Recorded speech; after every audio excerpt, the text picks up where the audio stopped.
in the capital as mugging and robbery cases surge in the central business district.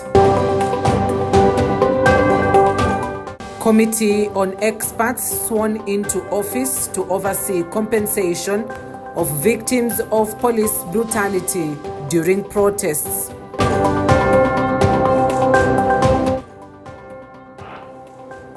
Welcome yet again. Our sign language interpreter tonight is Laura Omondi. My name is Cynthia Nanjala. Let's get this show started. Now, the Democracy for Citizens Party leader Rigathi Gachagua has expressed his perplexity over the recent statement by the Cabinet Secretary for Interior Kipchumba Murkomen, who alleged that there are no Jubaland forces present in Mandera. The former deputy president has reaffirmed that his previous position remains unchanged, that residents have been illegally displaced by forces operating in the area contrary to the laws of the land. He has emphasized that it is indeed true that schools have been shut down and ongoing fatalities continue as a result of clashes between Somali forces and Jubaland forces. Gachagua has made these remarks during a burial service for Grace Wanjira, the sister to Njadhi, a DCP aspirant in Kiru Ward, Mathioya constituency, Murang'a County. Tuko na shida pande ya Mandera kubwa sana, na mimi nilisema iko shida kwa Mandera ya usalama na mambo ya magaidi. Wakanipigia kelele, hata wakasema ati nishikwe nikirudi. Sasa ile nilisema, kila mtu anasema namna hiyo. Majeshi kutoka Jubaland wamevamia Kenya, wako pale Mandera, na hao viongozi ya Mandera hakuwa naongea mpaka nikaongea. Saa hii waziri wa usalama anasema ati lazima wafanye uchunguzi. Sasa uchunguzi gani? Na hiyo watu wamekuwa hapo mwezi mbili.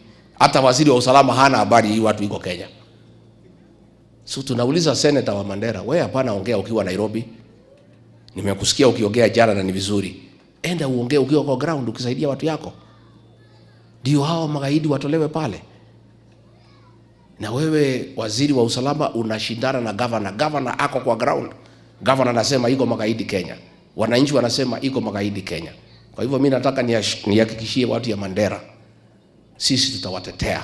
Mimi nikiwa kiongozi wa Kenya nitamtetea nyinyi, kwa sababu iko shida pale. Wameua watu 5, wamejeruhi watu 7, shule imefungwa, iko hali ya taharuki, na lazima tutetee watu ya Mandera. Lazima hawa askari waondoke Kenya, warudi kwao.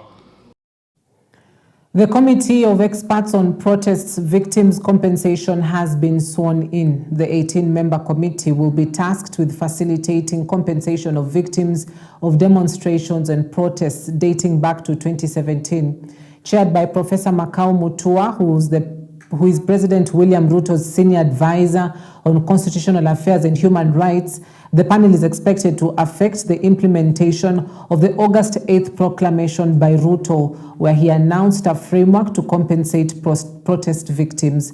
President Ruto unveiled a 5-member committee on August 8th to establish a framework for compensating victims of protests and riots. The proof of the pudding is always in the eating. Judge us by what we do, not what we say.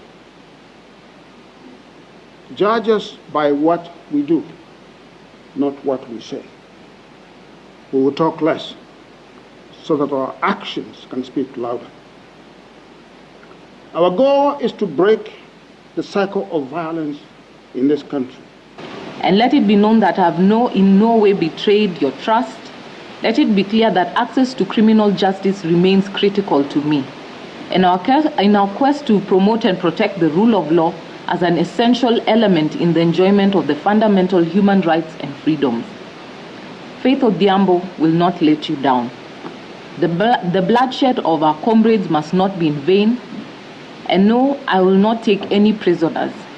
I will instead keep you informed of the developments, and at no point shall I act to negate the gains that we have made together as a country. Interior Cabinet Secretary Kipchumba Murkomen has confirmed that a major crackdown on muggings in Nairobi, with security agencies instructed to intensify operations against groups with knives sometimes and attacking and suspecting citizens. I want to confirm to you that operation is ongoing and it will continue. It is a continuous issue. And part of the conversation we are having, and we will have also here, is that nothing should wait for a directive policy of national, cabinet secretary or any other person.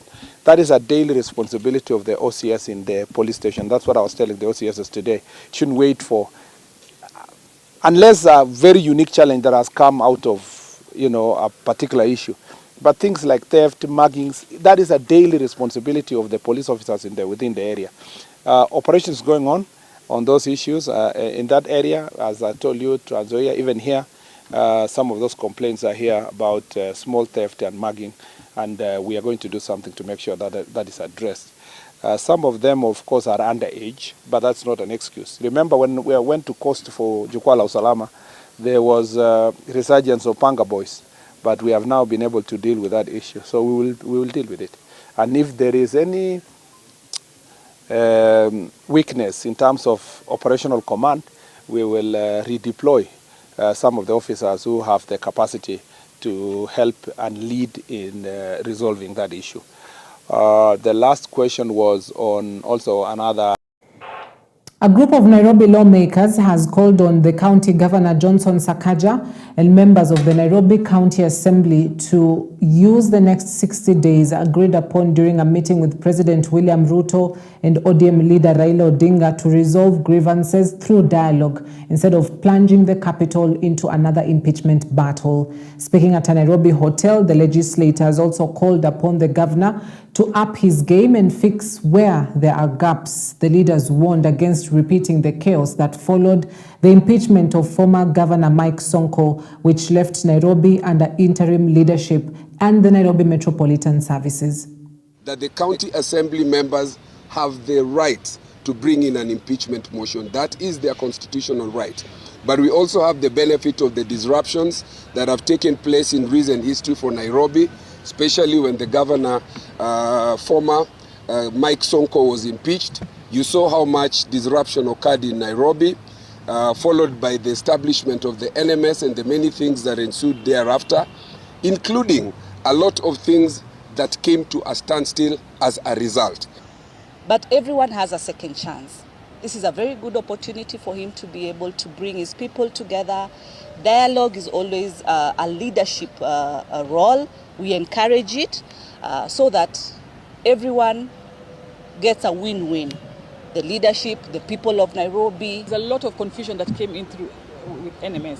And the intervention is not about Sakaja. The intervention is about Nairobi County, the unique city, which cannot be parallel to any other county. This process would have been, as members of parliament from Nairobi, we stayed back and allowed the MCAs to conduct their constitutional mandate. Now, we are only speaking because they've taken the initiative to allow dialogue chance, and we've come in to support our MCAs just to ensure that we all respond to the people of Nairobi. Tension was high in Buruburu Phase 3 as residents and church members clashed with land encroachment allegations at the center of it. The residents are up in arms accusing the International Fellowship Christ Church IFC of encroachment and damaging the area's water system. The residents claim the church has constructed structures on the stormwater drainage and enclosed public pathways, making movement difficult.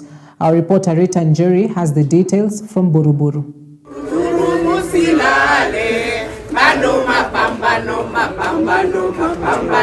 A section of Buruburu Phase 3 residents chanted slogans while converging outside International Fellowship for Christ Church compound, Buruburu, on Wednesday, September, calling for justice over allegations of land grabbing involving the IFC church. Residents expressed their frustrations and anger as they accused the IFC Church of unlawfully taking over land that has historically served as a boundary sewer line between the church premises and the residential area. According to the chairperson of Bumbani Court Residents Association, Agnes Munjeru, this land is now being used by the church as a vegetable flower garden and commercial site, which has led to significant flooding issues in the community. Na tuko tayari hata kumarch. We are ready to march for our rights. Kwa sababu tunajua sheria na tunajua rights zetu. Na tunajua where they are supposed to reach kama church. Hatujawahi pigana na hii church, lakini hao wenyewe wametuchokoza. The agitated residents have also voiced their disappointment with the Nairobi County government, claiming that it has failed to take legal actions against the church for what they believe is an illegal seizure of land. Hapo maji ilikuwa blocked. Hii kanisa imechukua area hiyo, mtu akitaka kwenda huko wameblock. If some installation has been done which is affecting the neighborhood, it is good for us to sit down and agree, yeah, on the best way forward. In response to these serious allegations, Pastor Kamau, the founder of the IFC Buruburu Church, categorically refuted the claims, stating the church holds legal title to the land in question. He has invited the residents to pursue legal channels to present any evidence they may have regarding the allegations. No, we have never been told by any authority that is flooding. But there is flooding.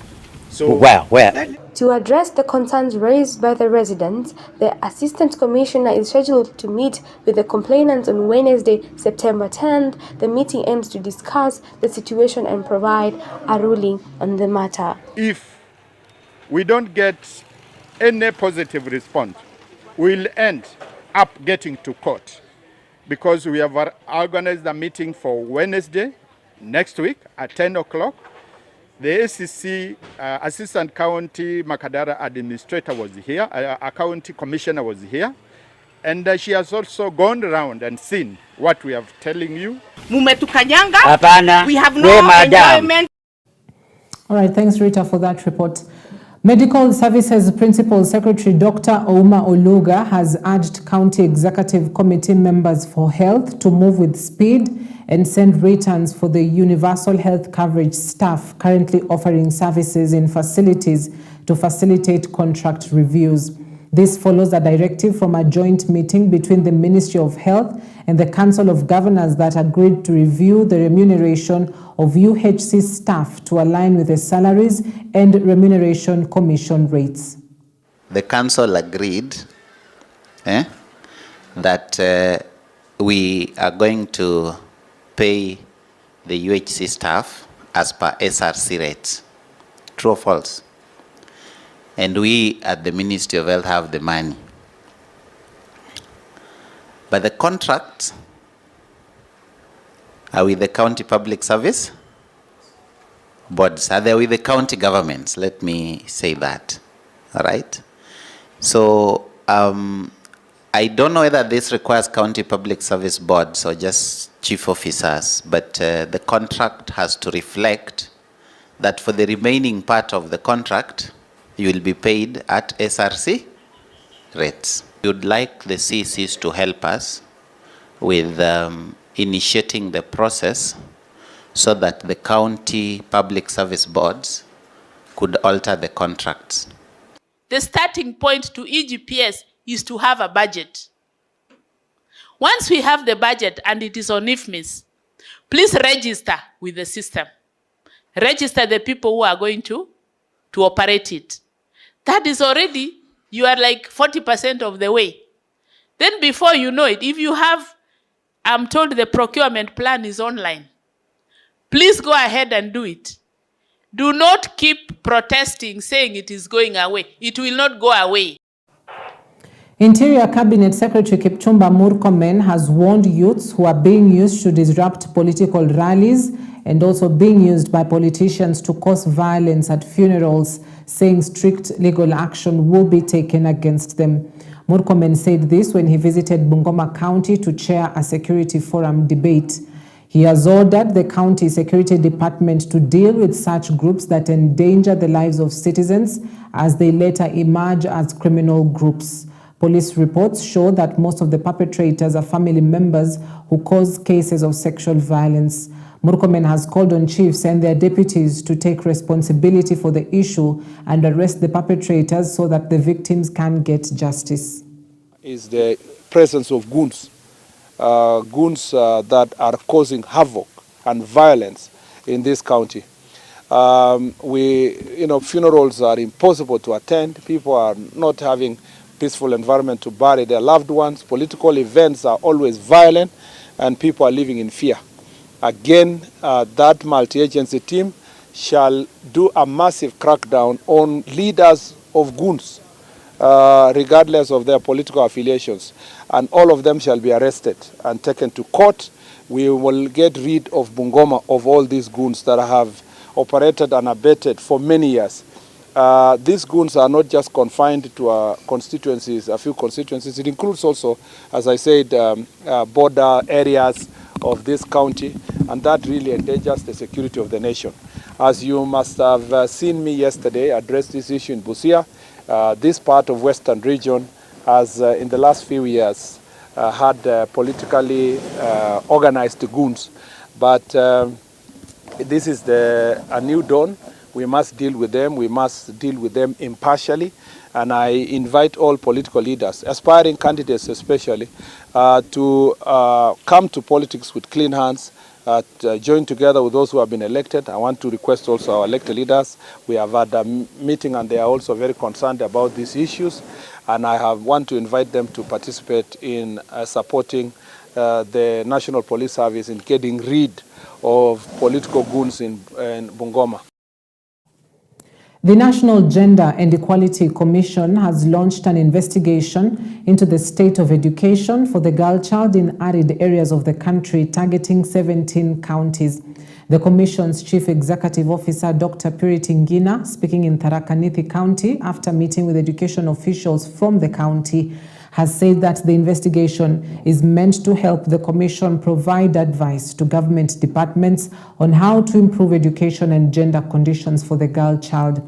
The Commission aims to examine the environment of the girl child, both in the community and at school, as well as challenges such as cultural practices, access to clean water, early marriages and pregnancies, menstrual health, and other factors that may affect learning.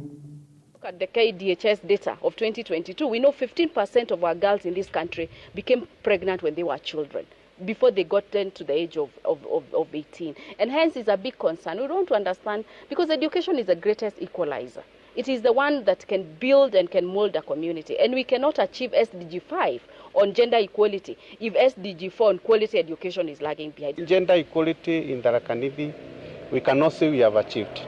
But if we put together our efforts with the Commission and the county government, and again, based on the research that they are doing, we can be able to again uplift the equality and the standards of the girl child education in Tharaka Nithi. In terms of issues of stigma in schools, which may keep away these girls from schools, we have our guidance and counseling teams within the institutions. We also do have clubs within the school that help sensitize everybody in that school community to accept and make this girl feel comfortable within the institution. All right, at that point, allow us to take a quick break right here on Prime Edition. We'll be back shortly with more news making headlines. Staying with us.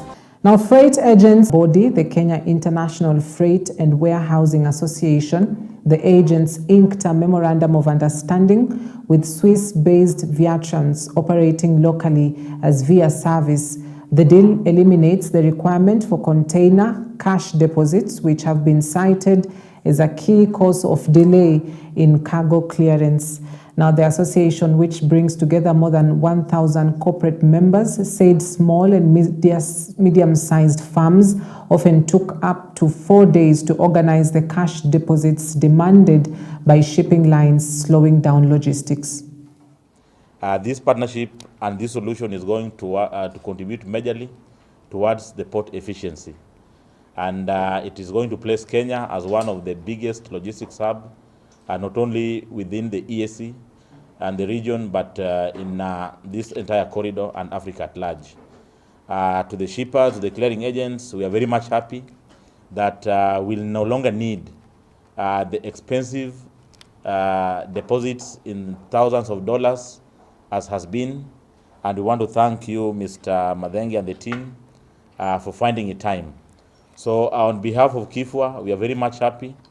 Service coming in, it will give us advantage of having a financial flexibility. For example, maybe as a company, maybe your capital base is around $5,000, and you depend on that $5,000 to rotate it to base some other services also, including container deposit and port charges.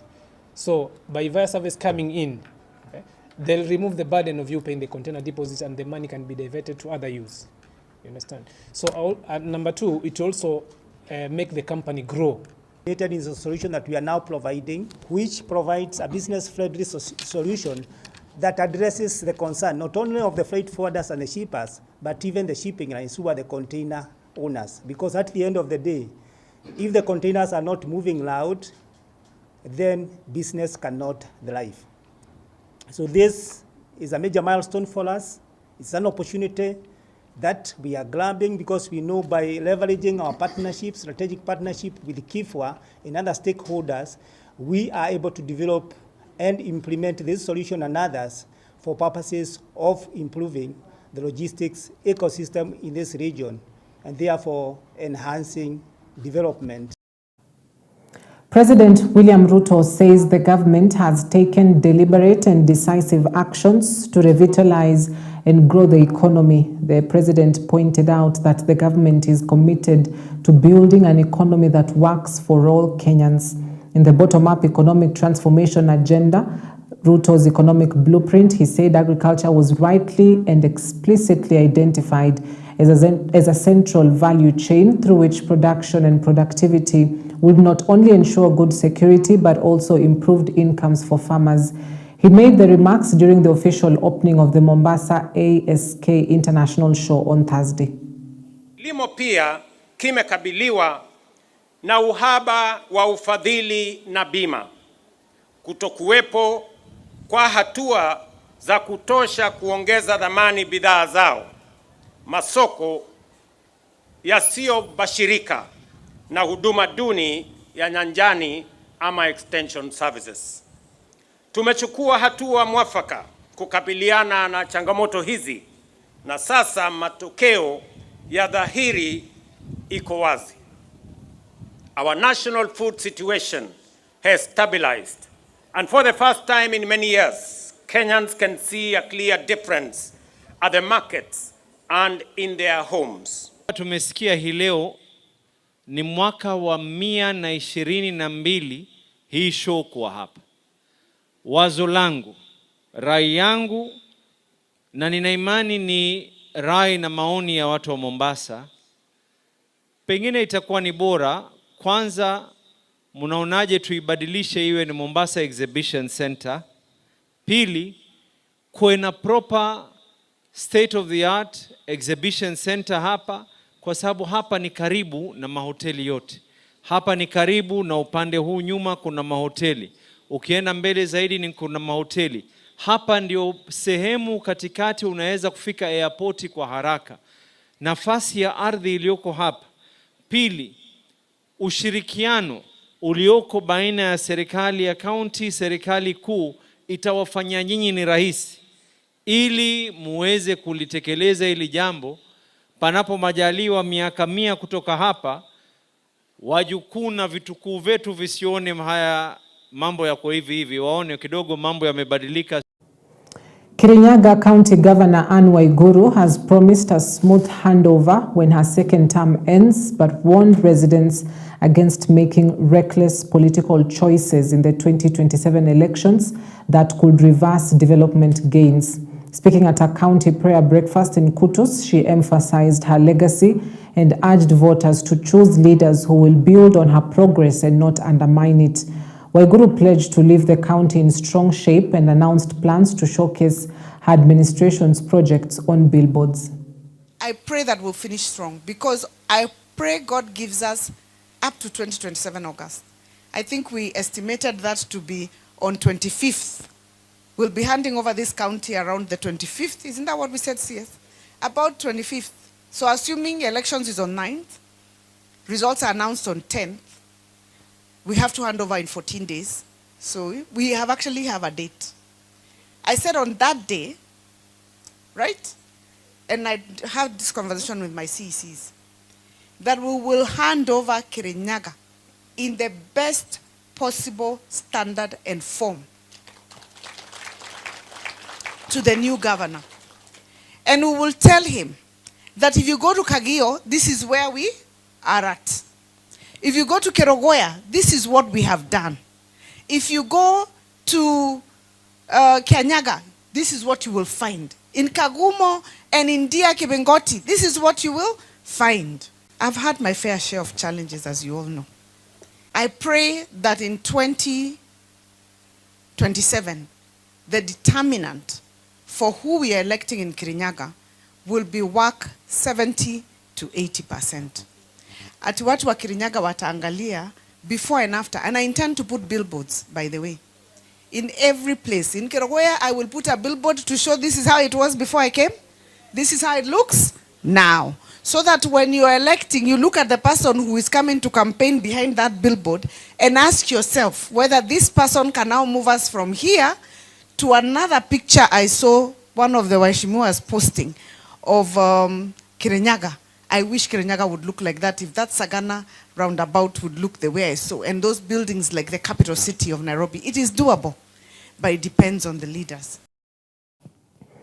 All right, it's 9:30 p.m. right here on EBN Prime Edition. We'd love to wrap it up at that point, but not quite yet. We want to take you back to Uhuru Park, where the Rema Fest 2025 continues. It's day 4, tomorrow being the final day.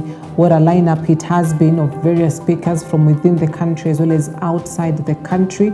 And I know blessings are being received right there from Uhuru Park, and even from those who are watching as well through televised, programming. So allow us to go back to that particular broadcast. Thank you for watching tonight. Our sign language interpreter is Laura Omondi. My name is Cynthia Nanjala. Here is Rema Fest. You are from the fathers of the isles. Remember, I'm not speaking to everybody.